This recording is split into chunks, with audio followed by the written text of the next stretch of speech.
आजच्या घडीची महत्त्वाची आणि मोठी बातमी, राजेंद्र हगवणे हा फरार होता आणि त्याला आता अटक झालेली आहे।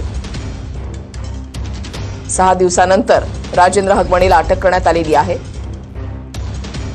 वैष्णवी हगवणे मृत्यू प्रकरणामध्ये आता राजेंद्र हगवणेला अटक झालेली आहे। महत्त्वाची आणि मोठी बातमी आपण पाहताय। शशांक हगवणे अजूनही फरार आहे। लता हगवणे त्याच्यानंतर त्याची मुलगी करिश्मा हगवणे या सुद्धा फरार आहेत। आता राजेंद्र हगवणेला अटक करण्यात आलेली आहे।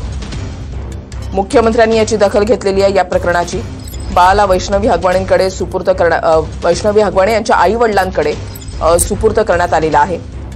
काल या सर्व घडामोडी घडल्या आणि त्याच्यानंतर आता वैष्णवी हगवणेंचा सासरा राजेंद्र हगवणेला अटक झालेली आहे। राजेंद्र हगवणे आणि राजेंद्र हगवणेचा मोठा मुलगा सुशील हगवणे याला सुद्धा अटक झालेली आहे। रणजित जाधव आमचे प्रतिनिधी आमच्या सोबत आहेत, अधिक माहिती जाणून घेणार आहोत। रणजित, हॅलो रणजित, माझा आवाज तुमच्यापर्यंत पोहोचतोय?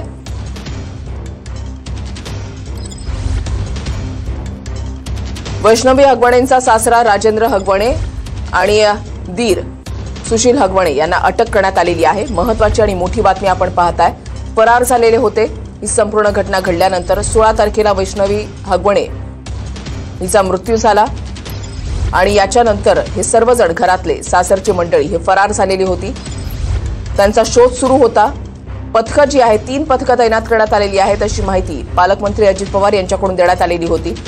राजेंद्र हगवणे हा राष्ट्रवादी काँग्रेसचा पदाधिकारी सदस्य, मात्र याबाबत राष्ट्रवादीच्या नेत्यांनी स्पष्टता दिलेली आहे।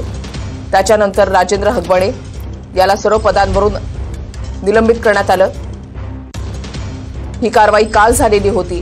राजेंद्र हगवणे हा फरार होता, त्याला आता अटक झालेली आहे आणि त्यासोबतच त्याच्या मुलाला सुद्धा आता अटक झालेली आहे। वैष्णवी हगवणे मृत्यू प्रकरणामध्ये सासरा आणि दीर यांना आता अटक झालेली आहे। राजेंद्र हगवणे हा वैष्णवी हगवणे यांचा सासरा आणि दीर सुशील हगवणे यांना सुद्धा आता अटक झालेली आहे।